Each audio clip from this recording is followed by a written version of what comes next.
귀한 찬양 감사합니다. 이건 좀 정통 좀 성가곡인 것 같은데, 하여튼 귀한 찬양 감사합니다.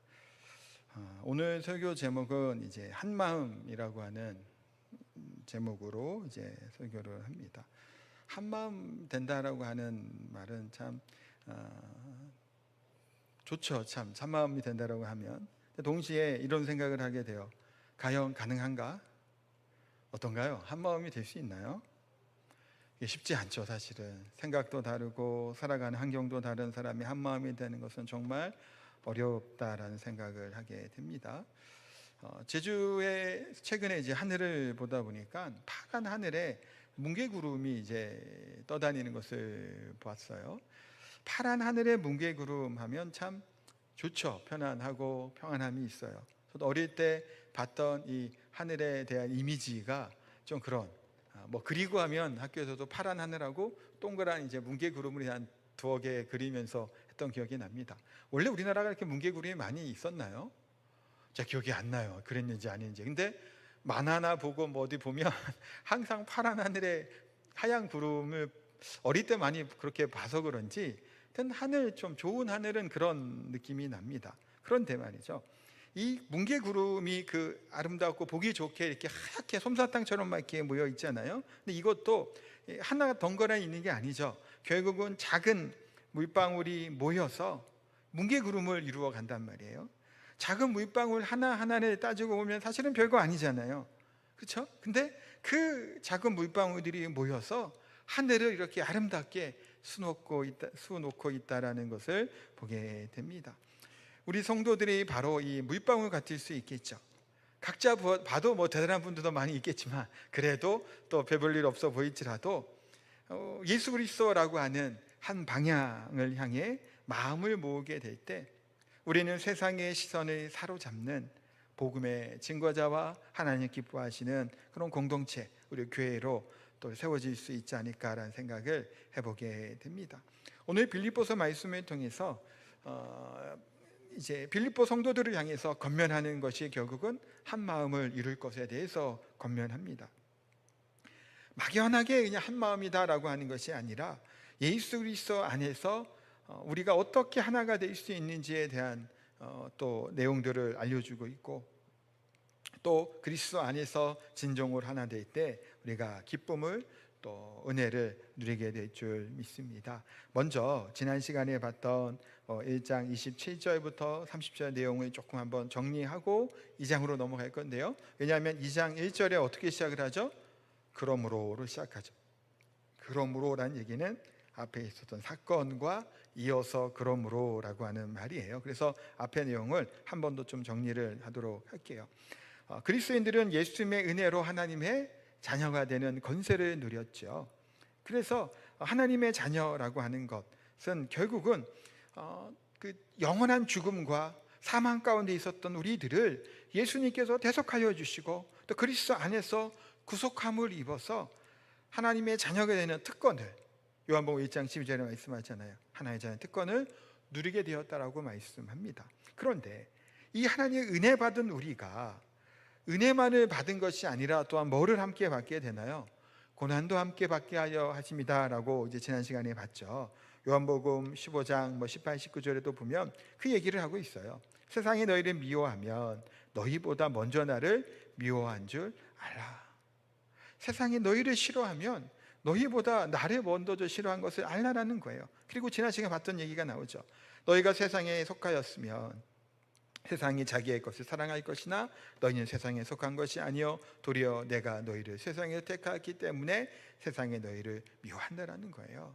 너희가 그대로 세상에 있었다면 미움받을 고난당할 이유이 없을 거라는 거예요. 그런데 세상이 예수님을 고난 가운데 처하게 하고 미워하니 결국 너희가 내 안에 있으니 너희 또한 동일하게 뭐하게 되는 거예요? 미움과 고난을 당한다라는 거예요. 우리는 그리스도 안에 있잖아요. 그리스도가 고난을 받으니 그 안에 있는 우리 또한 고난받는 것은 당연한 일이겠죠. 그것을 말씀해 주고 있습니다. 따라서 성도들은 자신들을 죄 가운데 구원해 주신 그리스도의 은혜 가운데 감사함으로 살아가면서도 또한 뭐도 감수할 수 있어야 된다고요?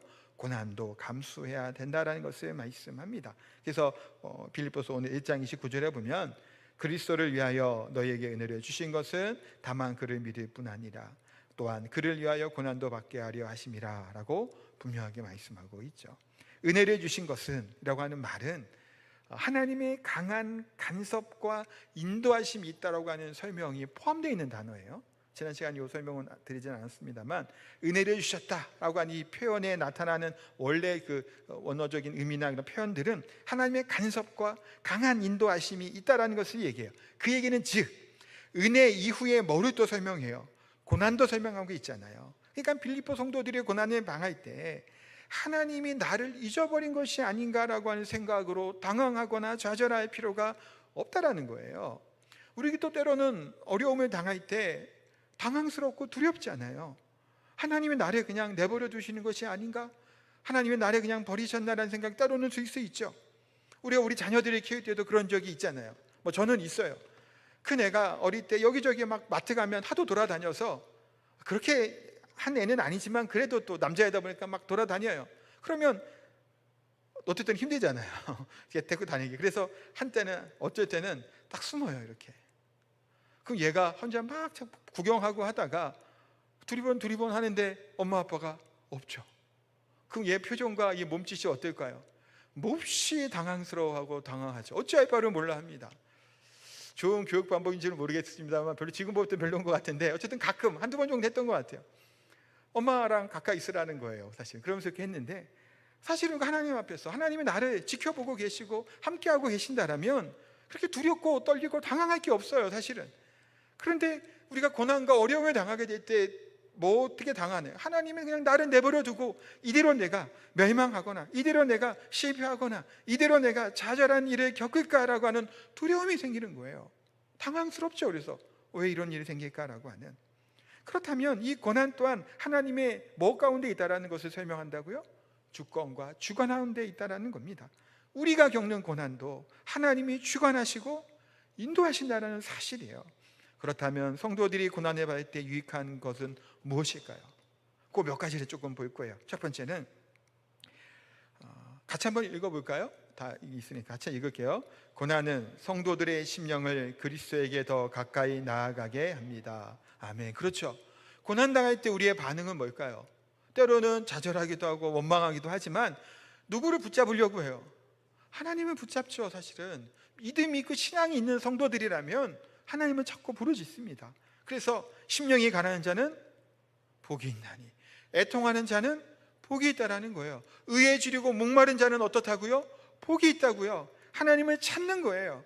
하나님을 더 가까이 하는 거예요. 하나님을 만나고 하나님을 경험하는 과정이 그냥 평탄하게 살 때가 아니라 때로는 고난 당하게 있을 때 우리가 하나님을 경험하게 되는 거예요. 고난이 그래서 우리에게 뭐라는 거예요? 유익하다라고 얘기를 하는 겁니다. 그래서 하나님을 찾기 때문이죠. 두 번째는 성도들은 고난을 통해 구원의 확신을 얻게 되죠. 고난은 하나님께서 그냥 내버려 주시는 게 아니죠. 하나님께서 그 고난을 통해서 우리를 하나님을 알게도 하시고 또 고난을 통해서 내가 하나님의 사람이라는 사실을 깨닫게 돼요. PPT는 없는데요. 제가 읽어드릴게요. 베드로전서 4장 14절에 보면 너희가 그리스도의 이름으로 치욕을 당하면 복 있는 자로다. 영광의 영 곧 하나님의 영이 너희 위에 계심이라. 자, 지난 시간에 그런 얘기 했잖아요. 고난 얘기하면서 고난 당하는 자에게 구원의 징표가 되는 거고요. 고난은 성도들의 또 고난을 하는 그 악한 자들에게는 하나님의 심판의 표가 되는 것이 바로 고난이죠. 그러니까 하나님의 이름으로 고난을 당했다. 그리스도의 이름으로 치욕을 당한 것은 복 있는 자라는 거예요. 하나님이 성령께서 우리와 함께 하신다라는 것을 분명히 말씀해요. 그러니까 이 과정을 통해서 뭐를 얻게 되는 거예요? 아, 내가 하나님의 사람이 맞구나. 내가 하나님의 말씀대로 살려고 하니 어려운 일들을 겪으니 성경 말씀대로 내가 하나님의 자녀고 하나님의 사람이라는 사실을 깨닫게 되죠. 구원의 확신을 때로는 얻게 됩니다. 세 번째는요, 성도들이 받는 고난은 결코 실패로 끝나지 않는다라는 거예요. 하나님께서 우리들을 고난 가운데 어려움 가운데 두시는 것이 우리를 괴롭히기 위함일까요? 아니죠. 우리 힘들게 하려고 하는 것이 아니란 말이에요. 그 고난의 과정들을 통해서 결국은 우리를 하나님께서 복 주시기 위함이에요. 지금 새벽에 신명기 말씀에서 설교하고 있어요, 제가. 근데 신명기 말씀에 지금 이번 주간에 보면요, 하나님께서 광야 가운데 그 고난 가운데 내버려 두시고 시험하시는 말이 나와요. 그런데 그런 말이 여러 번 나오는데 그 뒤에 뭐가 따라 나오냐면 결국은 이들에게 복을 주시기 위해서 이와 같은 시험거리를 주셨다라고 말씀하는 거예요. 그 시험은 뭐 하는 거예요? 연단하는 거예요. 단련하는 거예요. 더 힘을 갖게 하는 겁니다. 우리가 운동을 할 때 근육에 부하를 주고 힘들게 하잖아요. 왜 힘들게 하나요? 이 팔뚝아, 너 한번 고생 좀 해봐라. 내 말대로 안 되죠. 막 괴롭히려고 막 운동을 하나요? 그런 사람은 정신병자죠. 다리 운동을 하고 무슨 운동을 할 때 괴롭히려고 하는 게 아니잖아요. 뭐 하기 위함이에요? 단련하기 위함이죠. 연단하여서 탄탄하게 더 건강하게 하기 위함으로 우리가 운동을 하잖아요. 마찬가지로 고난이 우리를 실패로 우리를 괴롭히려고 하는 목적이 아니라 결국은 뭐를 위함이라는 거예요? 하나님의 영광과 기쁨 가운데 상급이 준비되어 있다는 것을 말씀하는 겁니다. 로마서 8장 18절에 생각하건대 현재의 고난은 장차 우리에게 나타난 영광과 비교할 수 없다라고 분명하게 선포하고 말씀하고 있죠. 고난은 그와 같은 것들을 겪게 된다는 겁니다. 영광이 기다리고 있다는 거예요. 네 번째는요, 성도들의 고난은 다른 성도들을 위로하고 불신자를 구원하는 계기가 된다는 거예요. 자, 보세요. 아까 고난은 실패로 끝나지 않는다고 말씀을 드렸잖아요. 그 이유에는 뭐가 있는 거예요? 승리가 있죠. 승리를 경험한 우리들의 말과 우리들의 그 경험했던 그 삶을 통해서 간증이 되겠죠. 이 간증이 되면 우리 믿는 그리스도인 안에서는 서로 뭐가 되는 거예요? 위로가 되잖아요. 나도 지금 이런 상황에 있고 또 상편이 이런데 하나님이 저 사람에게 저렇게 역사하심처럼 나에게도 또 다른 하나님 여러 방법이 신실하신 하나님을 또 기대하게 하죠. 그러니까 내 삶에 지금 이 여정의 연약함이 안타까움이 위로가 된다는 얘기예요.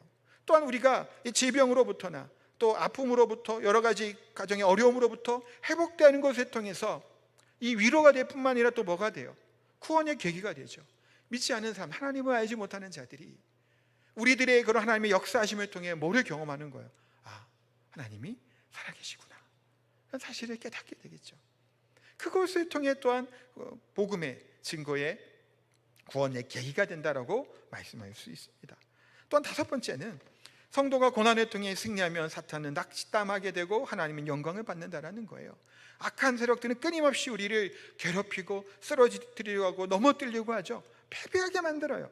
그러나 결국은 어떻게 돼요? 우리가 승리한단 말이에요. 하나님이 영광을 받으실 것이다라고 분명히 말씀하고 있습니다. 고난이 때로는 견디기 힘든 일이죠. 그러나 그 과정들을 통해서 신실하신 하나님이 은혜를 베풀어 주시고 승리하게 반드시 할 것이다 라고 하고 말씀하고 있습니다. 오늘 본문의 바울 사도 또한 이것을 알기 때문에 우리가 그리스도와 함께 고난을 함께 동일하게 받았던 존재이니 함께 고통받은 자들, 함께 그 연약함 가운데 하나님 가운데 살아갔던 자들이잖아요. 은혜를 받은 자들. 근데 고난도 하나님의 은혜라는 것을 선포하고 말씀하는 겁니다. 그래서 본인이 고난 받는 자의 뭐가 되는 거예요? 본이 된 거죠. 나를 보아라, 너희가 보았지, 들었지? 라고 하는 말씀이에요. 사실 그 사도행전에서 보면요, 빌립보에서 복음을 전하다가 쫓겨 도망가잖아요. 고난 어려움을 겪죠. 또 에바브로 디도 편에 통해서 뭐를 듣게 돼요? 바울의 형편을 들어요. 그러니까 30절에 뭐라고 얘기하나요?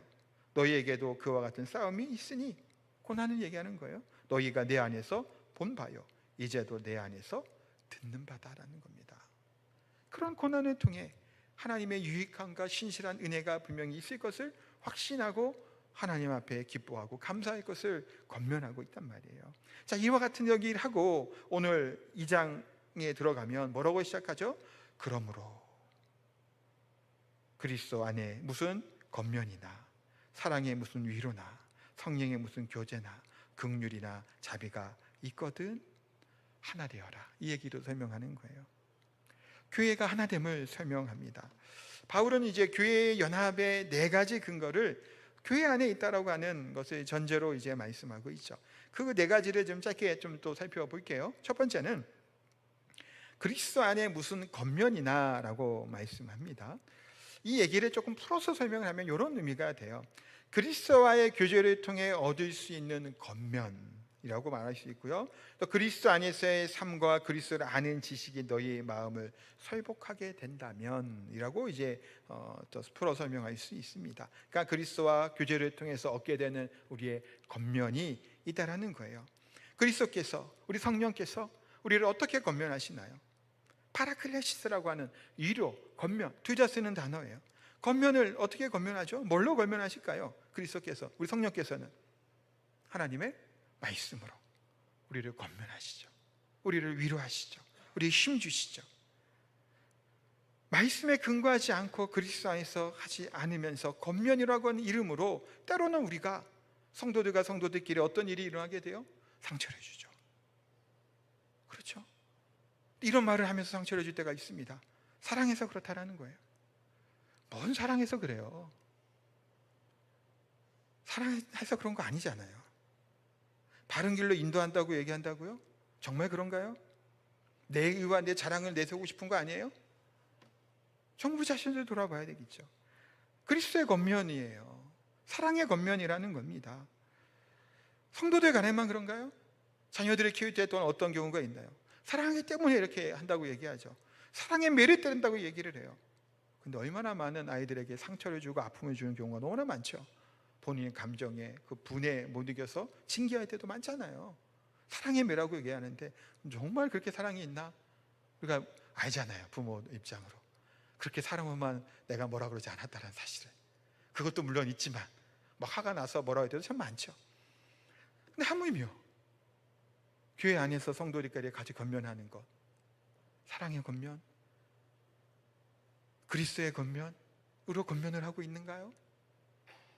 스스로 속이지 말라라고 말씀하고 있죠. 참으면 우리가 속이는 자가 되는 거예요. 경계하고 조심해야 될 부분이겠죠. 두 번째는 여기 사실 연결되는 부분이긴 한데요, 사랑이 무슨 위로나라고 얘기합니다. 사랑이 공급하는 어떤 위로가 있다면 이라고 하는 의미예요. 권면과 위로로 사랑해야 된다라고, 사랑으로 권면과 위로해야 된다, 뭐 그런 의미로 볼 수 있을 텐데요, 권면과 위로는 사실은 그렇게 명확하게 구분할 수 없는 표현이기도 해요. 왜냐하면요, 권면은 둘 다 이제 같은 헬라어를 쓰기도 하고요. 권면은 언제 쓰는 거죠? 앞으로 무슨 일을 해야 할 것인가에 대해 말할 때 권면을 하죠. 위로는 뭔가요? 이미 발생한 일, 과거의 것을 놓고 이제 위로하는 말을 합니다. 때로는 위로하기 했다가 또 권면하기도 하고요, 권면을 하다가 위로하기도 하겠죠. 이 말씀은 결국 사랑의 부드러운 설득력을 가지고 상대방을 뭐 하라는 거예요? 위로하라라는 거예요. 누구의 사랑을 받은 자인가요? 그런 사랑을 받았지 않아요, 우리는. 오늘 본문의 이 사랑의 위로라고 하는 말은 두 가지 정도로 보통 학자들이 해석을 해요. 그래서 호손이라는 학자는요, 이 사랑이 빌립보 성도들에 대한 바울의 사랑이다라고 해석하기도 합니다. 그렇기도 한다라는 거예요. 꼭 정답이라고 할 수는 없겠지만, 왜냐하면 본문에서 누구의 사랑인지 명확하게 설명하고 있지는 않아요. 본문 이제 상에서는. 그렇기 때문에 그렇게 해석하기도 해요. 자, 그런데요, 만약에 바울에게 받은 이 사랑으로 그렇게 사랑하라고 한다 할지라도 결과적으로 바울은 누구의 사랑으로 이 사랑을 한 거죠? 하나님의 사랑, 그리스도의 사랑으로 한 거죠. 결국에는 이 사랑으로 위로하라고 하는 것은 하나님의 사랑, 그리스도의 사랑으로 위로하다라고 하는 의미를 그대로 갖고 있는 거죠. 사랑은 사람의 마음을 어떻게 하죠? 감동하게 합니다. 사랑으로 하는 위로는 사람의 마음에 평강을 주게 하죠. 근데 어떤가요? 우리가 하는 위로의 말들, 권면의 말들이 허다한 죄를 덮어준다고 하는 사랑으로 하고 있는 건가요? 아니면 아프게 하고 있는 것들이 있나요? 때로는 너무 아프게 하죠. 후벼, 이렇게 얘기하면 좀 그렇죠. 상처난데 손가락 집어넣는 경우도 많이 봐요. 위로한다고 하는 이름으로. 그래서 어떤 경우는 어설픈 위로보다 그냥 따뜻한, 아니면 좀 그런 표정과 눈빛과 그냥 그런 거 기도로 하는 것도 때로는 필요할 때도 있더라고요. 그냥 뭐 위로해준 딱 치고 그냥 이러쿵저러쿵, 그 욥기 아시잖아요. 욥의 세 친구가 한 게 뭘까요? 결국 욥의 세 친구가 욥을 저주하기 위해서 왔을까요? 지금 막 그렇게 책망하기 위해 왔을까요? 아니에요. 욥의 세 친구는 위로한다고 온 거예요, 결국은. 그러면서 욥의 그 아픈 상처에 그냥 소금도 뿌리고 후벼 팠죠. 논쟁이 그래서 막 일어나는 거예요. 위로하러 왔다가 그 일을 하는 겁니다. 때로는 그런 경우들이 참 많음을 보게 됩니다. 그리스도의 사랑의 권면과 위로를 말씀하죠. 세 번째는 뭔가요? 성령의 무슨 교제나라고 말씀하는데요, 이 말은 성령이 가져다 주는 무슨 교제함을 뜻하는 말입니다. 성령께서는 성도들을 하나 되게 하시죠. 그래서 에베소서 4장 3절에 보면요, 평안에 매는 줄로 성령이 하나 되게 하신 것을 힘써 지키라라고 말씀합니다. 평안에 매는 줄로 성령이 하나 되게 하신다라는 거예요. 그것을 지킬 것을 얘기. 그러니까 교회 성경에서는 곳곳에 연합과 하나됨에 대한 얘기가 정말 많아요. 다음 주에 보면 뒤에 우리 1, 2절밖에 안 볼 거예요. 지금 3, 4절은 다음 주에 볼 건데, 예수님께서 제자들에게 하셨던 말씀 중에서도 하나 되게 할 것에 대해서 권면하는 말씀이 하죠. 쉽지 않은 거예요. 하나됨으로 이루어가 살아가는 것이. 성경에서는 우리를 그렇게 한 몸을 이루고 하나 되게 하실 것이라고 분명히 말씀하고 있습니다. 또 사도 바울뿐만 아니라 요한도 그와 같은 권면을 하죠. 요한일서 1장 2절부터 4절에 보면요, 이 생명이 나타내신 바 된지라 이 영원한 생명은 우리가 보았고 증언하여 너희에게 전하노니 이는 아버지와 함께 계시다가 우리에게 나타내신 바 된이시니라. 우리가 보고 들은 바를 너희에게도 전함은 너희도 우리와 사귐이 있게 하려 함이니. 우리의 사귐이 뭐 얘기하는 거죠? 교제를 얘기하는 것, 지금 얘기하는 사귐은 아버지와 그의 아들 예수 그리스도와 더불어 누림이라. 우리가 이것을 쓰면 우리의 기쁨이 충만하게 하려 함이라 라고 말씀합니다. 우리의 이 교제함이 누구로부터 오게 되는 거예요? 하늘로부터, 하나님께로부터 오게 됐음을 설명하고 있습니다. 그러니까 하나님의 은혜 받은 자들이 하나님과의 관계가 어떻게 이어져가냐, 수직적인 교제의 관계에 누리게 되는 거예요. 우리가 하나님의 자녀됨으로 누리죠. 그렇게 될 때 결국은 또한 수평적으로 성도 간의 수평적 교제가 확장되어 가게 되는 겁니다.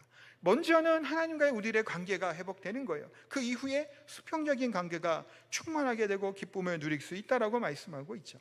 결국은 우리가 하나님의 은혜 받은 자라면 이와 같이 교제를 누리고 사랑의 은혜를 누리는 자가 되어야 될 것에 대해서 분명하게 말씀하고 있습니다.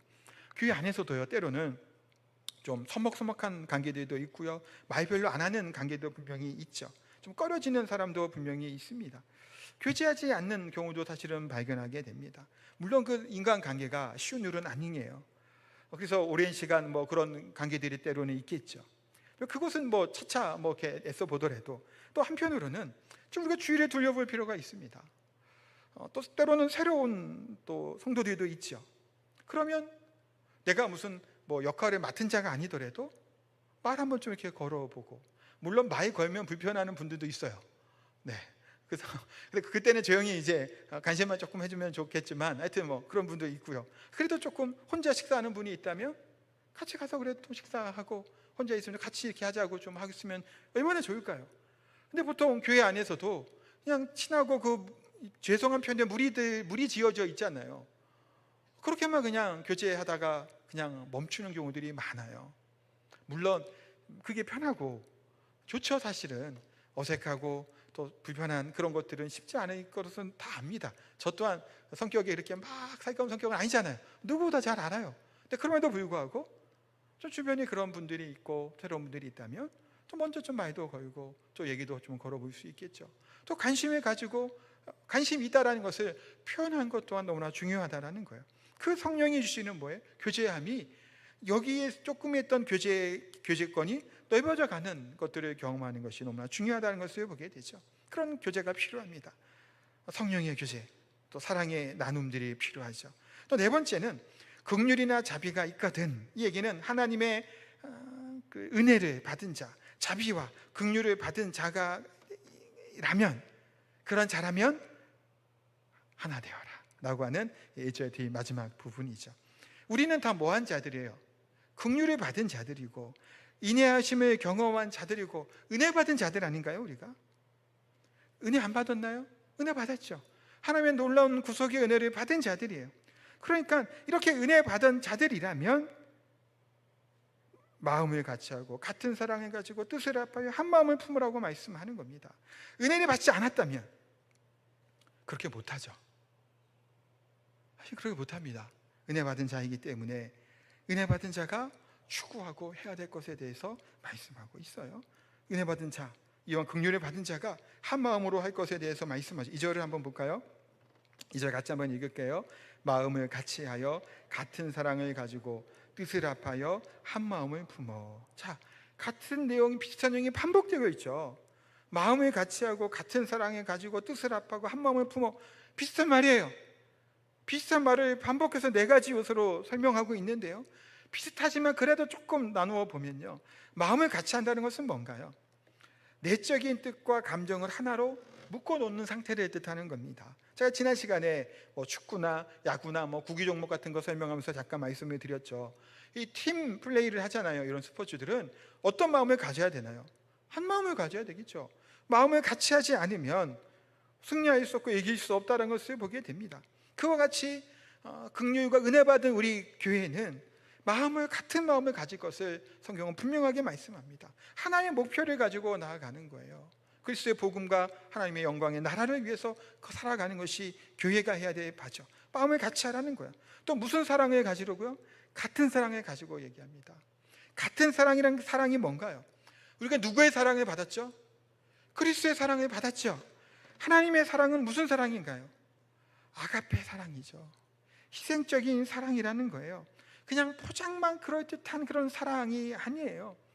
사랑합니다 고객님, 개코가 사랑해요?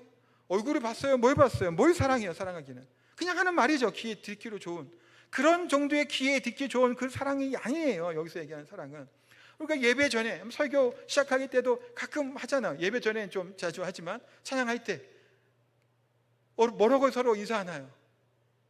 사랑하고 축복한다라고 얘기하죠. 그 말에 담겨있는 이 사랑의 마음이 정말 그런 사랑의 마음을 담아서 그런 좀 고백을 하기를 소망하고 정말 저분을 축복해주고 그를 위해서 기도하고 있냐라는 거예요. 축복한다는, 기도한다는 얘기잖아요. 하나님께서 그 자라에게 복 주시기를, 그런 마음으로 축복의 말을 하고 있냐라는 거예요. 근데 여기서 얘기하고 있는 같은 사랑은 그와 같은 그리스도의 사랑이죠. 그러니까 그리스도의 사랑을 같이 받은 자들이라는 거예요. 그런 자들이 세 번째 뭐를 얘기하죠? 뜻을 합하라는 거예요. 뜻을 합하라는 얘기는 한 영혼을 소유할 때라고 하는 의미로도 좀 해석될 수 있는 표현이에요. 그리스도 안에 있는 성도들은 한 영혼을 소유한 것처럼 하나의 그런 하나됨을 이루어 갈 것에 대해서 말씀합니다.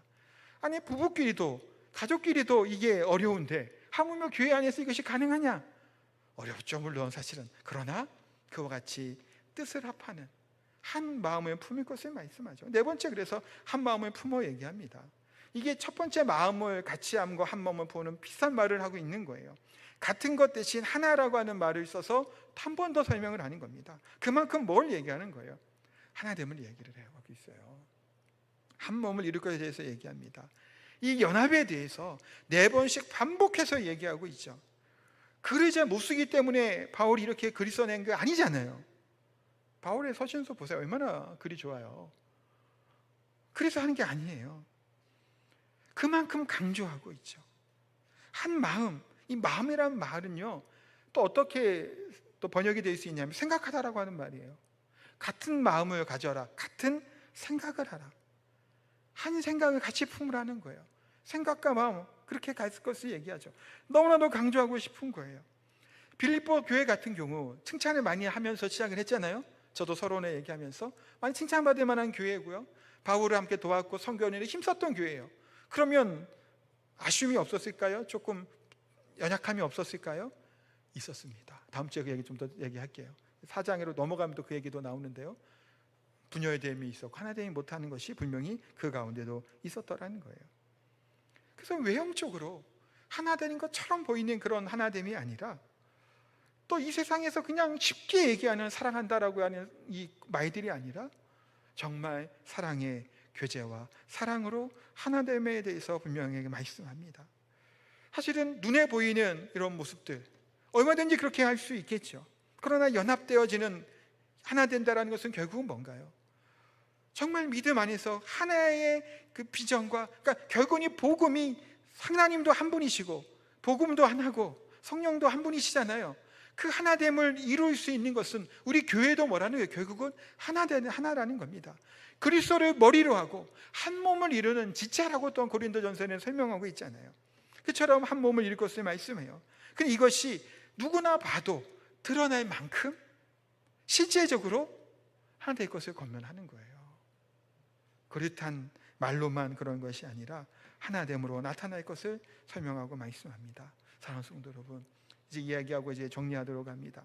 오케스트라 연주를 많이 보셨죠? 바이올린, 첼로, 플룻, 트럼펫, 드럼, 비올라, 여러 악기들이 있죠. 자, 그런데 이 각기 악기들이 자기 소리를 내면 소음이 될 뿐이죠. 그 소리가 부딪힙니다. 그런데 그 악기들이 지휘자의 지휘봉에 따라 한 마음이 되어 잘 조율을 해서 연주하게 될 때 아름다운 하모니를 이루어내는 것을 우리가 너무나 잘 알고 있죠. 우리 교회의 성도들이 바로 이와 같은 오케스트라 악기와도 같다라고 볼 수 있을 것 같아요. 각자의 개성과 은사가 다 다르죠. 이 다른 것이 부딪히면 우궁 하면서 천둥 소리가 나겠죠. 불협화음이 날 거예요.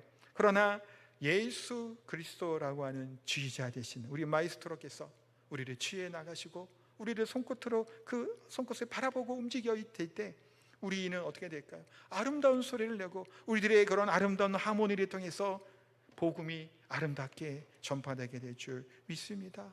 그리스도의 사랑으로 하나 되어 우리 성도들이 하나님의 기뻐하시는 또 복음을 전하는 교회로서의 일들을 아름답게 감당할 수 있는 우리 사랑하는 성도들, 우리 교회 되시기를 예수님의 이름으로 축복하고 기도합니다. 아멘. 우리 찬양하겠습니다.